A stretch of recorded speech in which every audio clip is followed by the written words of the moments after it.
있을 것 같거든요. 이름 석자만 딱 돼도 나올 수 있는 리더 누가 있을까요?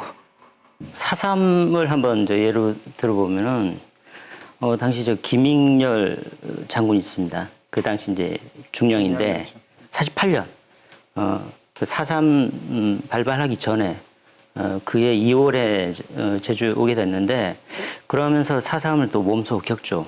당시 제주도민의 아픔을 굉장히 잘 알고 있었습니다. 예, 저 구현대장을 하면서 그래 4.3이 이제 발발하고 나니까 김익렬 장군 같은 경우에는 이거는 그냥 단순하다. 그냥 도민들이 못 견뎌 가지고 경찰하고 이제 서창하고 이렇게 전투를 벌인 거다. 예, 그렇게 해서 이제 생각을 했는데 나중에 보니까 점점 그 상황이 커지는 거예요. 먼저 이렇게 달래고 그 다음에 이렇게 진압하는 그런 작전을 이렇게 처음에 이제 수행했습니다. 그러다가 김달삼하고 그 무장대 대장이죠. 그 4월 28일 4.3 일어나고 이제 좀 후에 이제 그 직접 담판을 합니다. 첫 번째 요구는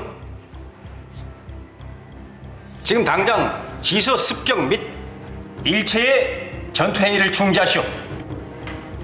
전도에 연락을 하려면 시간이 걸리므로 즉각적인 전투 중지는 불가능하고 5일 후에나 전투 중지가 가능하고. 좋소.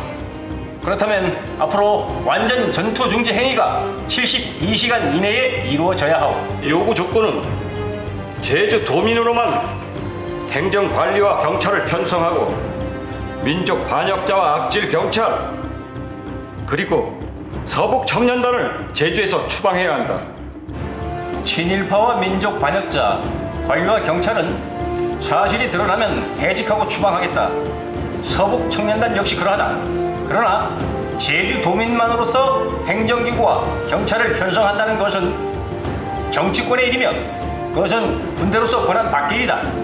그러나 앞으로 정부가 수립되면 민주주의 원칙에 입각하여 자연 그리 되지 않겠는가?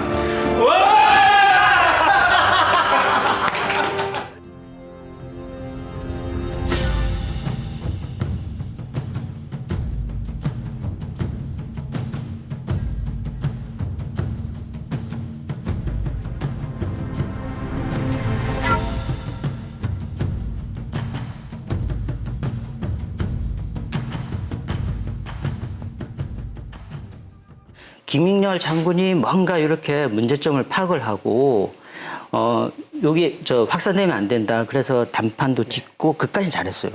근데 리더 역할이 더 중요한 건 뭐냐면은 순간을 참고 견디면서 앞으로 그럼 제주도는 어떻게 보호할까? 그걸 한 번 더 생각하면은 멱살을 잡을 게 아닌가?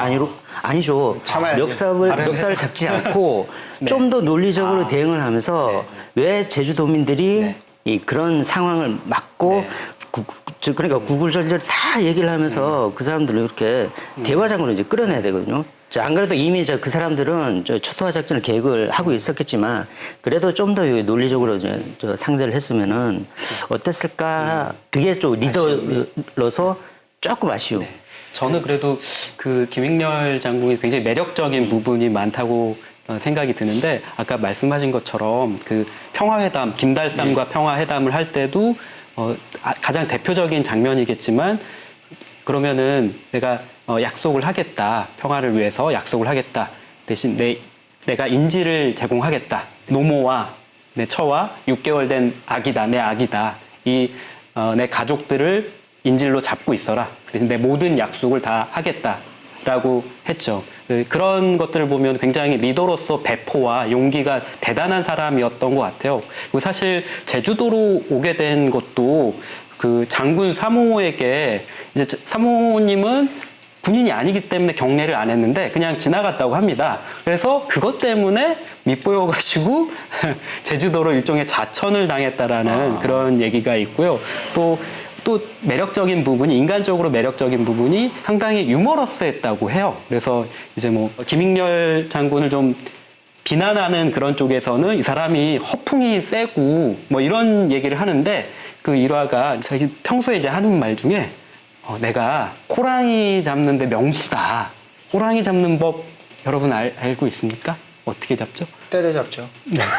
그게 아니라 호랑이가 자고 있을 때 얼굴에다가 이렇게 칼자국 10자로 칼집을 낸다는 거예요. 그러고 호랑이가 자고 있으니까 꼬리를 잡고 빵 발로 차면은 호랑이가 어떻게 되겠죠?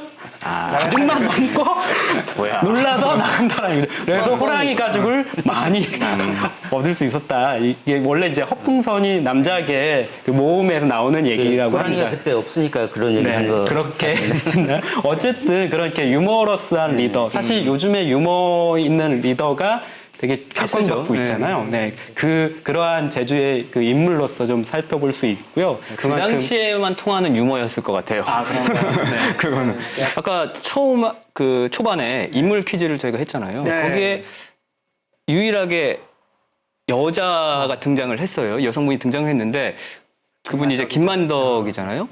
그분도 어떻게 보면 제주의 리더가 아니었을까 싶은데. 김만덕에 대해서는 평가가 엇갈리는 경우가 있어요. 네. 이게 김만덕이라 그러니까 참 이게 우리 친구 같은 것 같아요. 김만덕이 이제 쌀을 내놨을 때가 이제 1892년 그때 흉년 때인데 그때 심낙수 목사가 와서 이제 구유를 해요. 그때 이제 김만덕이 쌀을 내는데 그때 쌀을 낸 사람은 김만덕뿐만은 아니었어요. 그러니까 여러 사람들이 쌀을 내놓은 거예요. 왜 김만덕만 그렇게 알려졌느냐. 조선시대 때 여자들의 그 처지라는 것들이 그닥 높게 평가를 안 했잖아요. 근데 김만덕은 자신이 여성임에도 불구하고 내놨단 말이에요. 그러니까 이거를 알려줘야 된다. 그래서 조정 차원에서 그걸 이렇게 포상을 한 거예요. 그래가지고 금강산도 갔다 오고 그랬죠. 근데 신낙수의 아들 이제 효전상구를 쓴 심노승이라는 사람이 있는데 그쪽 글에 나오는 얘기인데 거기서는 이제 김만덕에 대해서 좀 안 좋게 평가, 좀 뭐 야가 빠졌다라든지 뭐 이런 식으로 평가를 해요.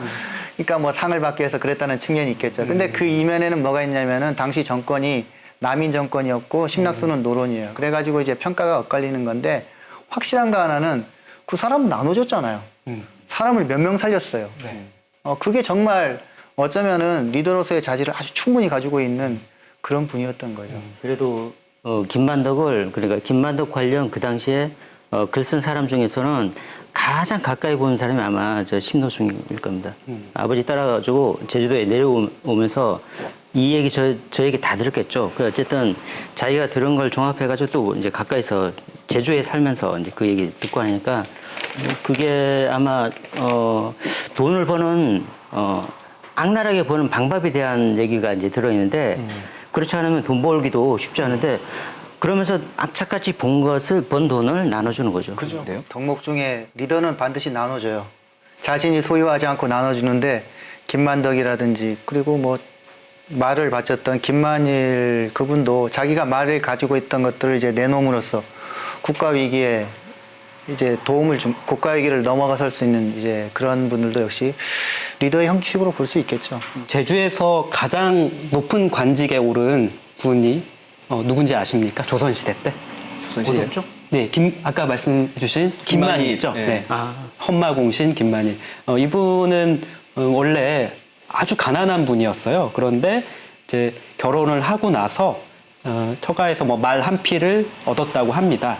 그래서 그 말 한 필이 계속 수를 불려서 수천 마리가 된 거죠. 그래서 때는 임진왜란 당시였기 때문에 이 말을 500필을 조정에 바쳤다고 합니다. 그래서 이분이 이제 헌마공신이라고 우리가 잘 알고 있는 헌마공신이라는 이름을 이제 얻었고 제주 출신으로서는 가장 높은 관직에 올랐다고 해요. 그래서 후손들도 뭐 230년간 그 말을 키우는 관직을 대대로 세습했다고 하고 그래서 오늘날 요구되는 그 나눔의 리더의 대표자격이라고 할 수가 있겠죠. 그래서 김만일과 김만덕 네, 이름도 비슷하네요. 네. 나눔의 리더로서 좀 유명해지려면 김만으로